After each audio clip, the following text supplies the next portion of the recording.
Welcome to Mastering the Attention Economy podcast. I'm your host, Ari Lewis. Twice a week, we interview entrepreneurs, executives, and industry leaders on how to break through the noise and capture the audience's attention. Today's guest is Nadav Keyson. Nadav is the co-founder of Riverside FM, a platform for recording podcasts remotely. Thanks for having me. Yeah, so let's just jump right into it. So, there's tons of podcasting platforms out there. Squadcast comes to mind as one of them. What made you decide I'm going to start another podcasting platform to help people build? So the main premise of building Riverside, I built this together with my brother, was like in 2019, every 2 minutes there was a new podcast being published.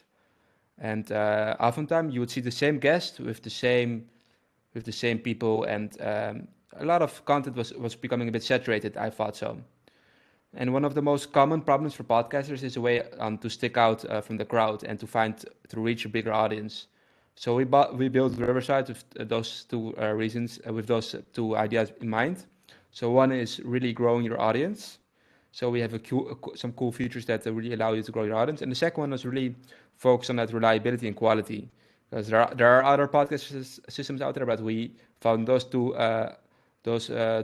elements were still missing from the competition. So you guys have had huge traction and success. What are some of the tactics that have really worked in helping you guys grow the platform to get you to the customer base you have today? Mm-hmm. Well, first of all, I think it all has to do with timing. We launched a week before Corona. So, and during Corona, two things were happening. One, people were creating more podcasts. And the second thing was people that were already recording podcasts started recording remotely. So I think that was one of the most impactful things for the growth of our business. So, I mean, a lot of times people come up with all the why their business grew, but I think the market size is very significant for the reason why we've grown so fast. And the second thing is we really focused not that much on marketing, but more on making the product unique, and then word of mouth has been really good for us. Yeah, so one of the things you talked about is everyone's starting to create a podcast, but I've read a lot that even though more and more people are creating podcasts, less people are listening to them. Yes, because they're not traveling and stuff. But that hasn't seemed to hamper you. Do you guys have any insights on sort of where you think podcasts are going? Are there too many? Is this sustainable? Well, if you look at the amount of blogs there are out there, I think we might still be at the infancy of podcasting. I think audio in itself is a very intimate medium, and I think as long as you have really good content and have a niche, you're still have a really good chance to find your audience and grow your podcast. So of course, if people make a podcast for the sake of having a podcast, it becomes more difficult. But if you have a story to tell, I don't think it matters so much which medium you use. Of course, I think podcasting has a very intimate, but if you write it down in a blog, I think a podcast is very similar in that sense. If you compare it to blogs, there's still a lot of room for growth. Yeah, and I'm obviously a big fan of your platform. For those listening on the podcast and for those watching on YouTube, we're using Riverside right now. One of the things, and the reason I chose your platform is the video component of it. We see Joe Rogan, he has a video podcast. Yeah. Do you see more people, adding that video component? Yes. And, why do you think that is like an important aspect to it? Why does that help, draw in an audience and make it a more intimate experience for the viewer? Well, first of all, I think I'm not so a fan of like one or the other. I think podcasting, YouTube show, at the end, you just want to become like a multi-platform content creator. So, for example, I personally like watching Joe Rogan a lot more than listening to Joe Rogan. So, I think that's also during Corona time, especially, you saw a lot of people started watching stuff more instead of listening to stuff more. And I think, why would you create content and not just try to find every distribution channel out there to leverage? So that has also been why I think video video podcasting is going up, people are starting to realize you need to do more to get your podcast out there and get more listeners. So definitely, we see a lot of people choosing our plan with the video instead of the audio only plan.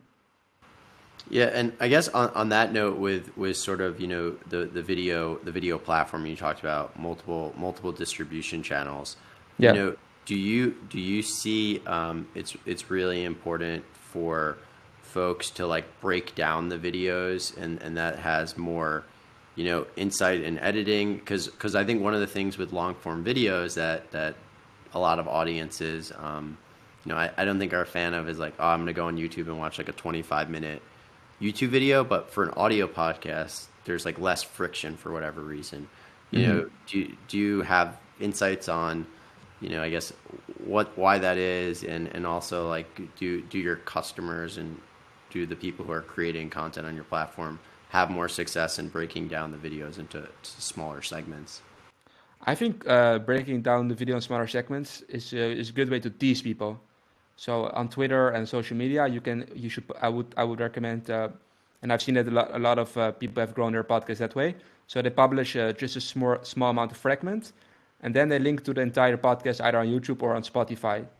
So it really depends. Like long form content actually can be more for some people. Like can make you stand out if you have like a YouTube show of an hour and you go really in depth instead of all the other people that are only catching the surface. I mean, there's a reason why Joe Rogan is doing so well. Yeah, and I guess on Joe Rogan, he signed an exclusive deal with Spotify, so less people I guess might be listening to him, or maybe more. We'll see what happens. Do you envision that a lot of your customers are going to start having these exclusive distribution deals? Do you speak to your customers about adding other tools to help them sort of try to become the next Joe Rogan as well?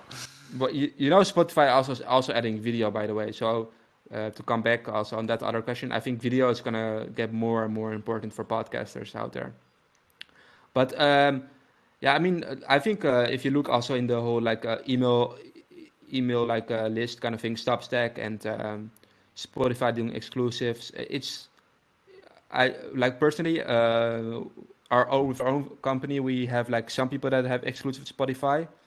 And you see a lot of like platforms trying to get exclusive with podcasters. So I don't have any like long-term idea how that's going to play out.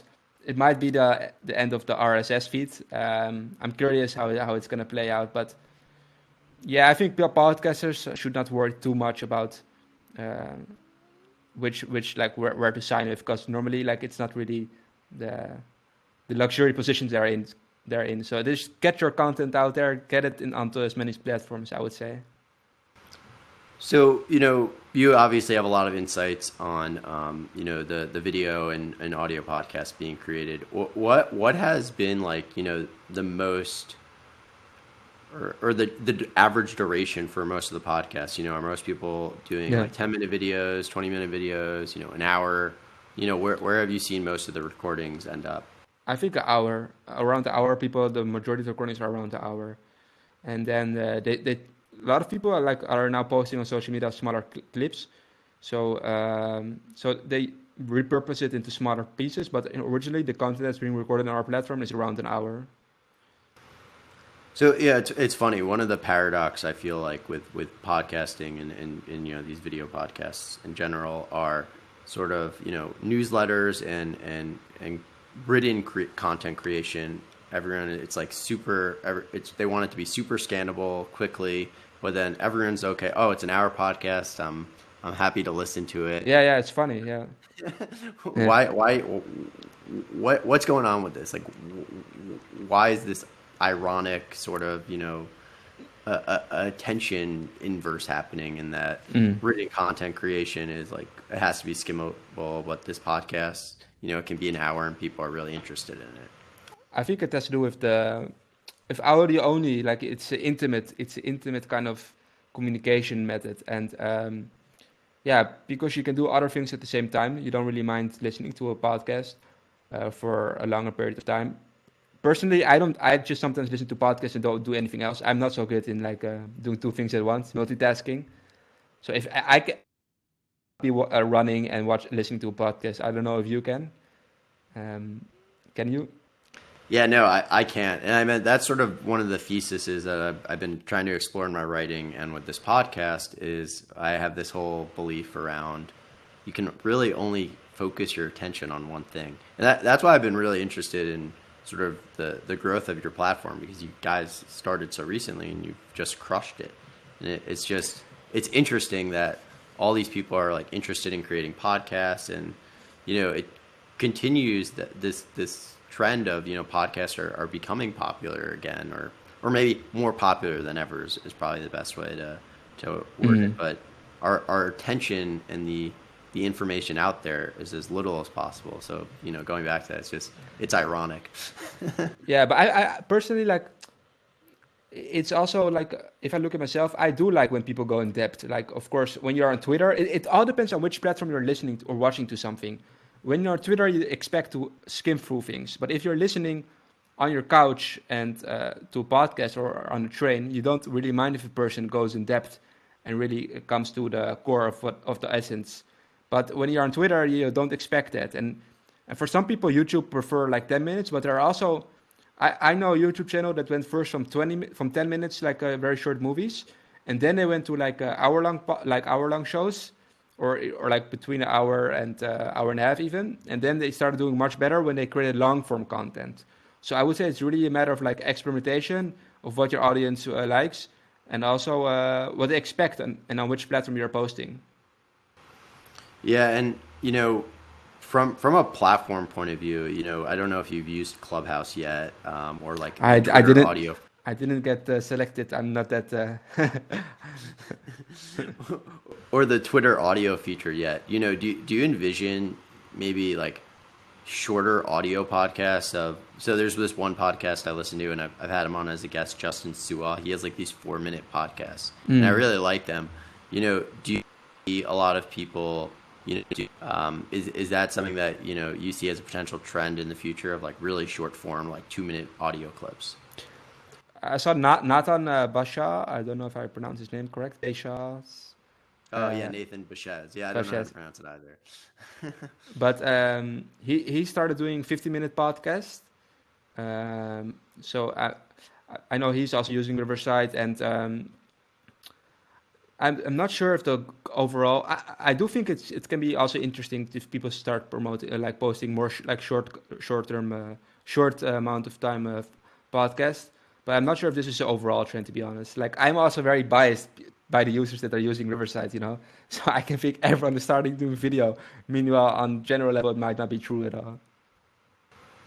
Yeah, and I mean, that's why I like your platform. Like, it really, and to your point before, I think video is really important addition to audio. And, it's just another way to capture people's attention. Like, it baffles me that folks aren't, adding the video component to their podcast because it's not like it's that difficult, right? You just have your video on when you're doing the podcast. Yeah, I agree. What do you think is the constraint around that? Like, why are people afraid to add in that video component? Why aren't people doing it more? Yes, it's a good question. I think people might be afraid to show their face on camera sometimes, and maybe it just. Although video has been out there for a long time, right? So it's not entirely new. So in a way, it's more like podcasters have not really explored the video component. But I mean, there are hundreds and millions of interviews out there with video. So it's not that it's not been done, but I just think like podcasters might have opted for audio only because of that intimacy, and also maybe they were just felt more comfortable doing audio only. But I think this is going to change, though. I think they also probably think, okay, we need to start doing video as well. So we talked about the video feature that you guys have, and I think that's really what makes your platform so great. What are other tools you guys are looking to introduce to the platform? What are people requesting that is really important to gain more audience and to help as I always talk about capturing attention? Yeah. So Yeah, actually, we're doing quite a lot here in terms of features. So we're not really short term looking into adding more features, because at the end you want to also have the simplicity, right? So people know, okay, they come to Riverside, download audio, download video, because we already have also the live stream component, and we also have the call-in component, so people can call in during the podcast. And that was also when in the beginning I told you we built this platform to grow people's like audience. That was the main premise behind this platform, and that's actually also how it started. We thought this call-in feature can be really cool for people to have like interactive kind of podcasts. So while we're recording, people can call in with their questions via video, and then you can accept or decline them into your show. And so we're not really looking at adding more features at the moment. We're more just UI stuff and like planning. Like you can already schedule, you can already make your podcast in advance, but like the whole scheduling parts. So I would say rather smaller iterations that will make the experience even better from podcasters and YouTubers. So, you talked about the call-in feature. What was the epiphany you guys had where live and this interaction component is so part of it? What made you realize, that had to be a feature that you guys needed in the platform? So actually, it's a good question. Before this platform, we had a different platform. It was a debating platform. It was a live video debating platform for politicians. So in the Netherlands, we had it was quite well known. We had like the Dutch equivalent of Joe Biden debate on our platform. And we were using the same tech that we're using right now. So the idea was people would come on our platform, debate about the current topic, and then people could vote on the best debater. And the cool thing about the platform was people could go in via video and ask a question directly to a famous politician. So it was really like democratizing politics more. That was the idea behind that platform. And then we found we really had this unique tech. Why don't we pursue for podcasters? We thought podcasters could also really have value from that call-in feature. So that's why we started off with the whole call-in feature. That was like our main selling point on our website as well. And and then moving towards more recently, we found that the whole local video and local audio might be even more important for podcasters and YouTubers. So, what you talked about, getting famous politicians onto your platform. What has been the biggest tactic for you guys in acquiring all these amazing customers? Because you have a lot of customers and some are really great ones, and you don't have to mention them, but what has been the biggest tactic that has helped you gain this traction and have this success? Hustle. Say it again. Hustle. Yeah. Like we just